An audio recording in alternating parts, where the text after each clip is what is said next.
नमस्कार दोस्तों, स्वागत है आपका आपके अपने YouTube चैनल राज्य के स्टडी पर। तो दोस्तों, कैसी चल रही है आपकी तैयारी? आई होप कि अच्छी चल रही होगी। तो आज के वीडियो में हम पशुपालन टेस्ट सीरीज नंबर 4 के टॉप 50 महत्वपूर्ण प्रश्नों के बारे में पढ़ने वाले हैं, जो आपके एग्जाम में बहुत ही ज्यादा मदद करने वाले होंगे। लेकिन वीडियो स्टार्ट करें उससे पहले वीडियो को लाइक, शेयर और चैनल को सब्सक्राइब कर दे। तो बिना टाइम वेस्ट किए चलते अपने वीडियो पर। पशुपालन टेस्ट सीरीज भाग 4, इसमें हमारा पहला प्रश्न हो जाएगा, निम्नलिखित में से भेड़ की कौन सी संकर नस्ल नहीं है? तो इसका आंसर क्या हो जाएगा? अविकालीन, पुंगल, मेरिनो या अविवस्त्र। इसमें से अविकालीन है, मेरिनो है और अविवस्त्र, ये तीनों संकर नस्लें हैं। कौन सी संकर नस्लें? और जो पुंगल है वो देशी नस्ल है। और ये पुंगल कहां पर पाई जाती है? तो राजस्थान के बीकानेर में। बीकानेर में पुंगल नाम की जगह है, वहां पर ये भेड़ मिलती है। अविकालीन और जो अविवस्त्र भेड़ है उसका जो उद्गम स्थान है वो है CSWRI, केंद्रीय भेड़ एवं ऊन अनुसंधान संस्था, जो कि कहां पर स्थित है? टोंक में, टोंक मालपुरा में। और यहां से इसकी उत्पत्ति हुई है अविकालीन और अविवस्त्र की। ठीक है। और मेरिनो का उत्पत्ति स्थान है फ्रांस। अविकालीन, मेरिनो और अविवस्त्र ये तीनों संकर नस्लें हैं। तो इसका जो आंसर हो जाएगा वो हो जाएगा पुंगल। अगला प्रश्न देख लेते हैं, बकरी की किस नस्ल को जादुई बकरी कहते हैं? तो इसका आंसर क्या हो जाएगा? सुरती, बारबरी, जमनापरी या मारवाड़ी। इसका आंसर हो जाएगा सी। जमनापरी बकरी को कहा जाता है। क्यों कहा जाता है? क्योंकि ये द्विकाजी नस्ल है। द्विकाजी में भी इससे सर्वश्रेष्ठ मांस का उत्पादन हो जाता है, उसके साथ ही ये दूध भी देती है। ये दुधारू नस्ल भी है। ये 5 लीटर तक दूध दे देती है प्रतिदिन। और इसके जो दूध में वसा होती है वो होती है 5%। 4 से 5 लीटर ये दूध दे देती है। और इसके जो दूध में वसा होती है वो होती है 5%। इसलिए इस बकरी को जादुई बकरी के नाम से जाना जाता है, क्योंकि जो किसान इसको पालता है उसके आमदनी का स्रोत बहुत ही अच्छा हो जाता है। अगला प्रश्न देख लेते हैं, नागौर का वरुण गांव किस पशु नस्ल है तो प्रसिद्ध है? भेड़, ऊंट, घोड़ा या बकरी? तो इसका आंसर हो जाएगा बकरी। नागौर का जो वरुण गांव है वो बकरी के लिए प्रसिद्ध है। अगला प्रश्न देखते हैं, वीर्य को कृत्रिम रूप से मादा की योनि तक पहुंचाना क्या कहलाता है? प्रजनन, संकरण, कृत्रिम गर्भाधान या बायोटेक्नोलॉजी? तो इसका जो सही आंसर हो जाएगा वो हो जाएगा सी, कृत्रिम गर्भाधान। अगला प्रश्न देखते हैं, घोड़े में बधियाकरण की उम्र क्या होती है? तो इसका आंसर क्या हो जाएगा? 4 से 5 सप्ताह, 6 से 8 सप्ताह, 1 से 4 सप्ताह या 12 से 14 सप्ताह। तो जो घोड़े में बधियाकरण की उम्र होती है वो होती है 12 से 14 सप्ताह। अगर इसको हम मंथ में देखें तो 3.5, 3.5 माह का जब घोड़ा हो जाता है तब वह बधियाकरण के लिए तैयार हो जाता है। मतलब 3.5 माह या 12 से 14 सप्ताह, या इसको हम कह सकते हैं 3 से 4 माह का जो घोड़ा हो जाता है उसमें हम बधियाकरण कर सकते हैं। ठीक है। अगला प्रश्न देख लेते हैं, वह मादा जो कभी गर्भान्वित नहीं होती क्या कहलाती है? तो इसका आंसर क्या हो जाएगा? नल्ली पैरा, यूबी पैरा, प्लेरी पैरा, प्राइमी पैरा। तो इसका आंसर हो जाएगा ए, नल्ली पैरा। जो मादा कभी भी गर्भान्वित नहीं होती है उसको कहते हैं नल्ली पैरा। ठीक है। अगला प्रश्न देखते हैं, बकरी के यौवनारंभ की अनुमानित आयु क्या होती है? तो इसका आंसर क्या हो जाएगा? 4 से 12 माह, 6 से 18 माह, 18 से 24 माह या 12 से 24 माह। इसका आंसर हो जाएगा 4 से 12 माह। वैसे एवरेजली देखा जाए 7 से 10 माह। 7 से 10 माह की जो बकरी होती है वो युवा हो जाती है। अगला प्रश्न देख लेते हैं, दूध दोहने की सबसे उपयुक्त विधि है? तो इसका आंसर क्या हो जाएगा? चुटकी विधि, अंगूठा विधि, पूर्ण हस्त विधि या इनमें से कोई नहीं? तो इसका आंसर हो जाएगा सी, पूर्ण हस्त विधि है वो दूध दोहने की सबसे उपयुक्त विधि है। इसमें पशु सबसे अच्छा और सर्वाधिक दूध दे देता है। अगला प्रश्न देख लेते हैं, मुर्गी में एक सामान्य अंडे से कितनी ऊर्जा प्राप्त होती है? तो इसका आंसर क्या हो जाएगा? 40 कैलोरी, 80 कैलोरी, 100 कैलोरी या 120 कैलोरी? तो इसका आंसर हो जाएगा बी, 80 कैलोरी ऊर्जा प्राप्त होती है एक मुर्गी के सामान्य अंडे से। अगला प्रश्न, हे फसल काटने की अवस्था है? इसका आंसर क्या हो जाएगा? पुष्पन के समय, पुष्पन से पूर्व, पुष्पन के बाद या उपयुक्त सभी? इसका आंसर हो जाएगा बी।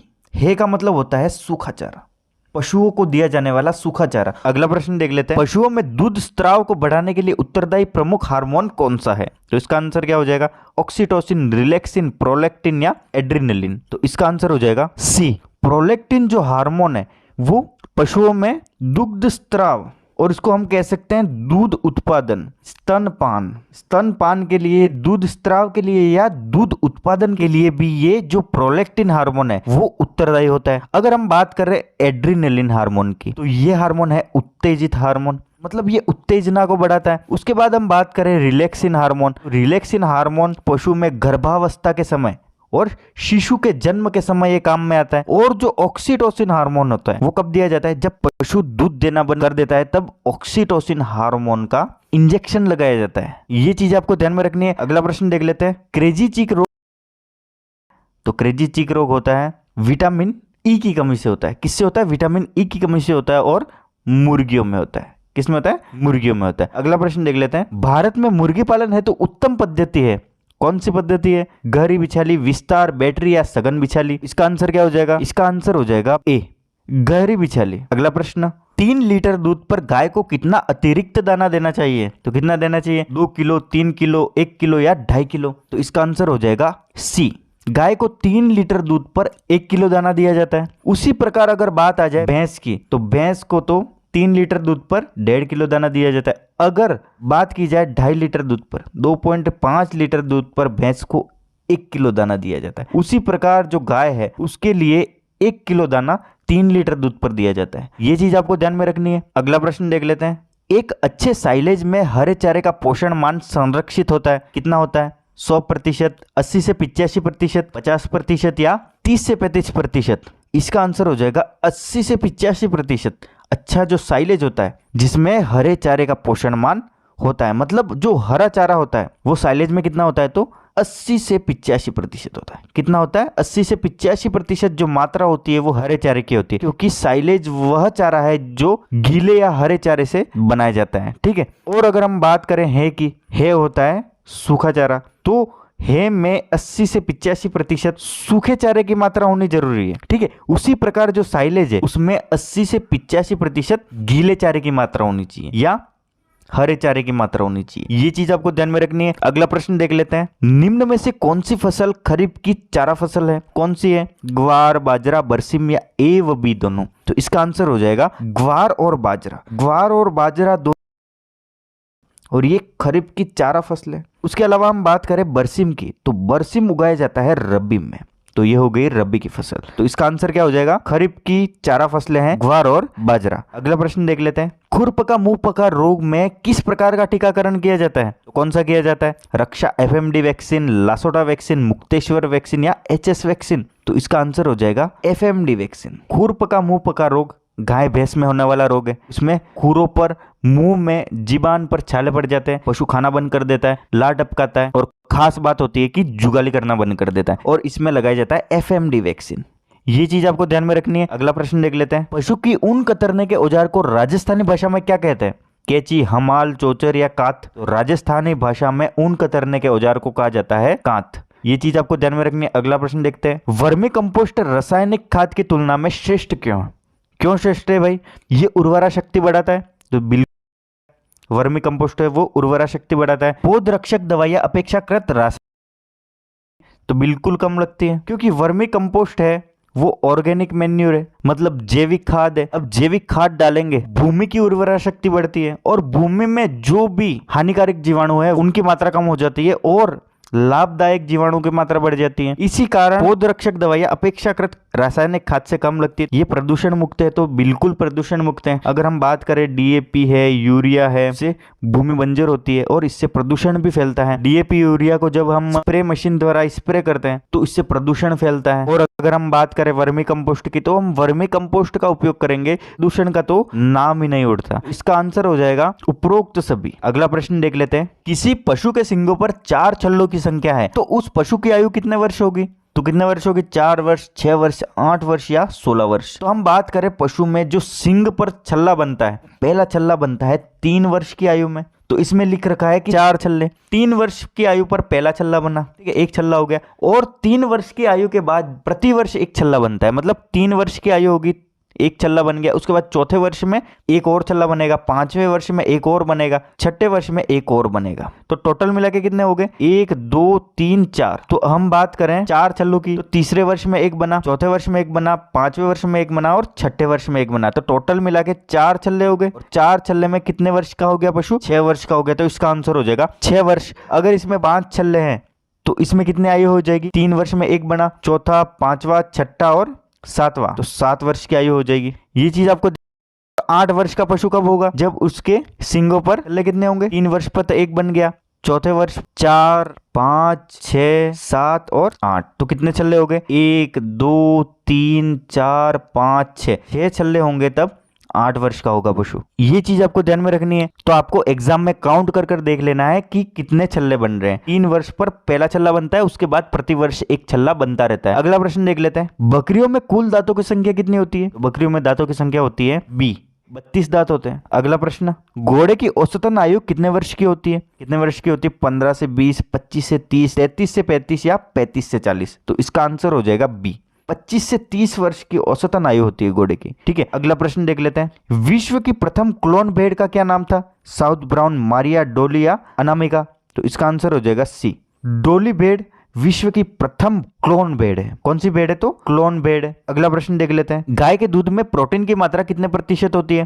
कितने होती है? 6.4, 4.88, 3.45 या 0.91? तो इसका आंसर हो जाएगा सी, 3.45% होती है गाय के दूध में प्रोटीन की मात्रा। और अगर ये पूछ लिया जाए कि औसतन गाय के दूध में कितनी वसा पाई जाती है? देशी गाय में होती है 4.5% वसा, तो विदेशी गाय में होती है 3.7% एवरेज वसा पाई जाती है। अगर ये पूछ लिया जाए कि गाय के दूध में प्रोटीन कितना होता है, तो इसका आंसर हो जाएगा 3.45%। ठीक है, अगला प्रश्न देख लेते हैं, अंडे की टोकरी किस शहर को कहा जाता है? तो इसका आंसर क्या हो जाएगा? दिल्ली, हैदराबाद, जयपुर या कोलकाता? इसका आंसर हो जाएगा बी, हैदराबाद।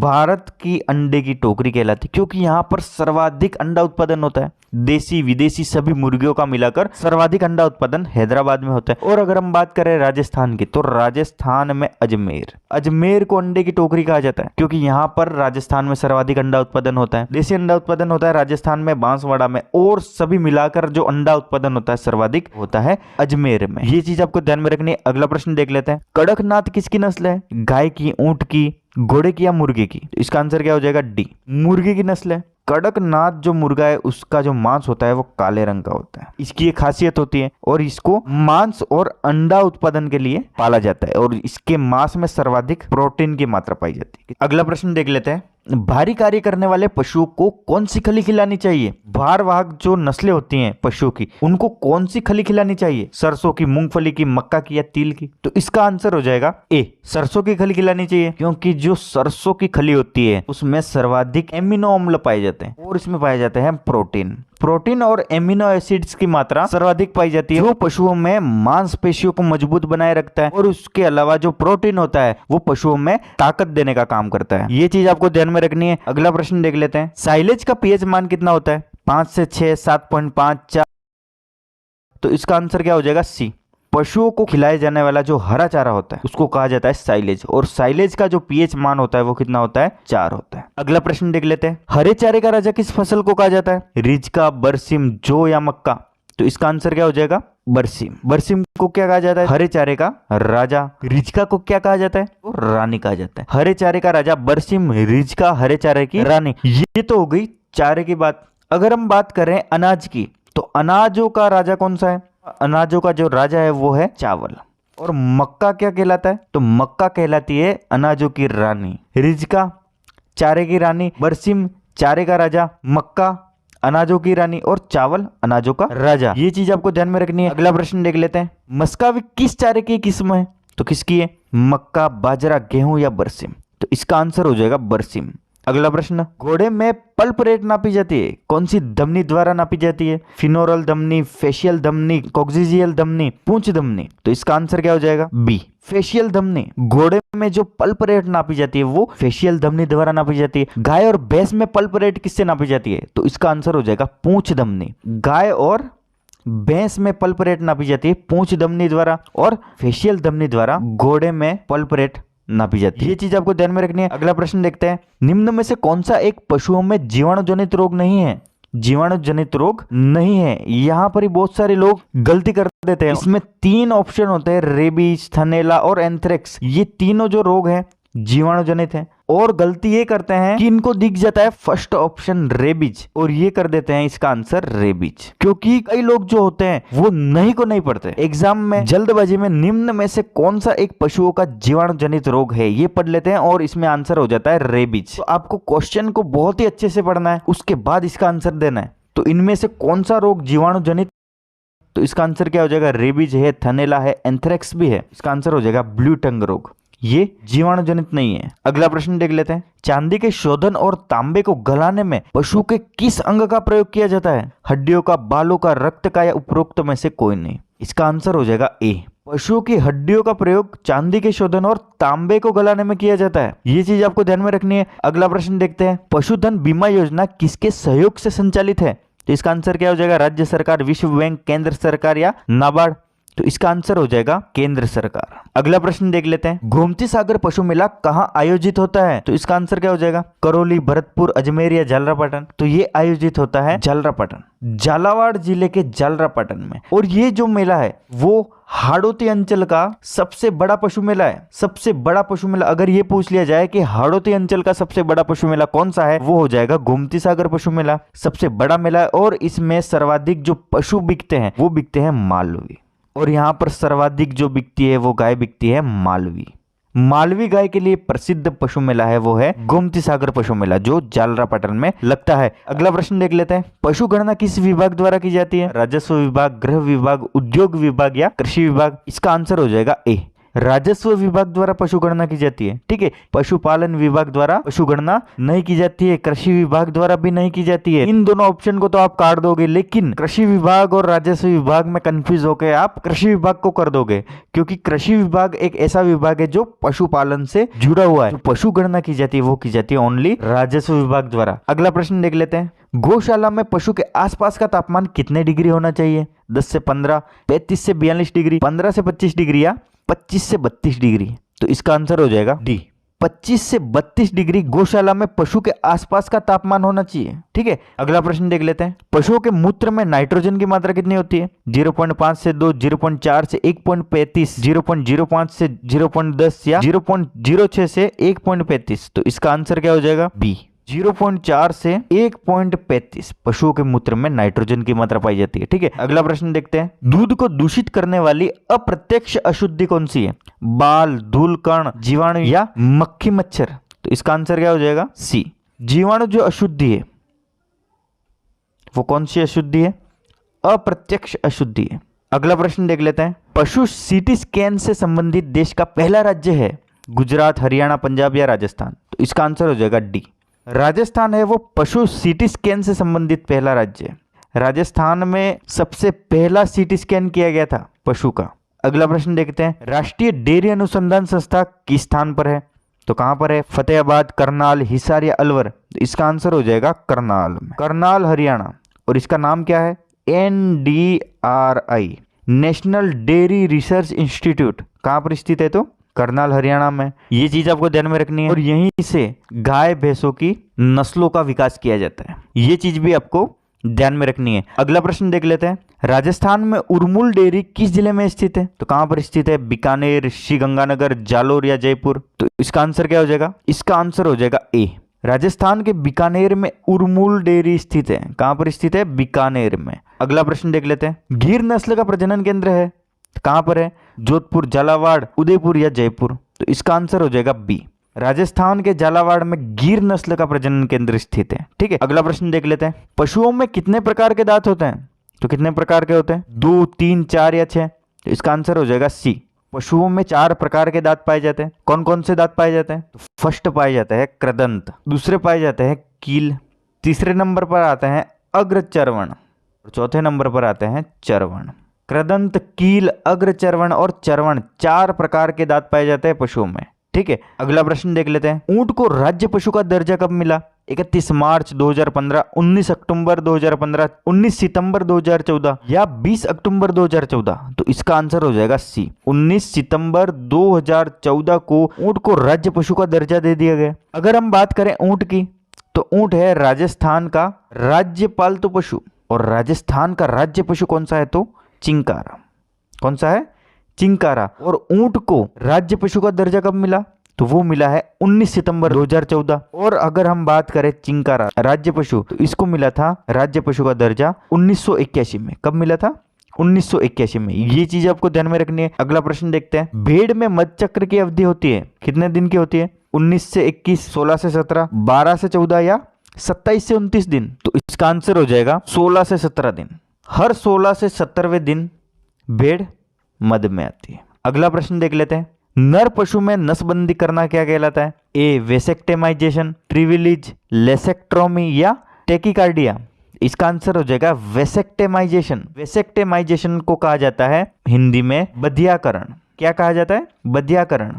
और इंग्लिश में कहा जाता है वेसेक्टेमाइजेशन। और नर पशु में नसबंदी करना क्या कहलाता है? तो वेसेक्टेमाइजेशन या बधियाकरण। ठीक है, अगला प्रश्न देख लेते हैं। एक मादा जनन कोशिका से कितने अंडाणु बनते हैं? 4, 2, 1 या 8? तो इसका आंसर हो जाएगा सी। एक मादा जनन कोशिका से एक अंडाणु बनता है। अगला प्रश्न देखते हैं। स्वाइन फीवर नामक बीमारी कौन से पशु में होती है? तो कौन से पशु में होती है? गाय, भैंस, सुअर या ऊंट? इसका आंसर हो जाएगा सी, सुअर में होती है। और इसी को कहा जाता है स्वाइन फ्लू, जो सुअरों से मनुष्यों में फैला था। अगला प्रश्न देखते हैं। गाय व भैंस में किस उम्र तक सभी स्थायी कर्तन दांत निकल जाते हैं? 2 वर्ष, 4 से 6 माह, 3 वर्ष या 5 वर्ष? इसका आंसर क्या हो जाएगा? बी, 4 से 6 माह में गाय व भैंस के सभी स्थायी कर्तन दांत निकल जाते हैं। ये चीज आपको ध्यान में रखनी है। तो दोस्तों, ये थे पशुपालन टेस्ट सीरीज के कुछ महत्वपूर्ण प्रश्न। वीडियो अगर अच्छा लगा हो, इंफॉर्मेटिव लगा हो, तो वीडियो को लाइक कर दें, ज्यादा से ज्यादा लोगों तक शेयर कर दें और चैनल को सब्सक्राइब कर दें।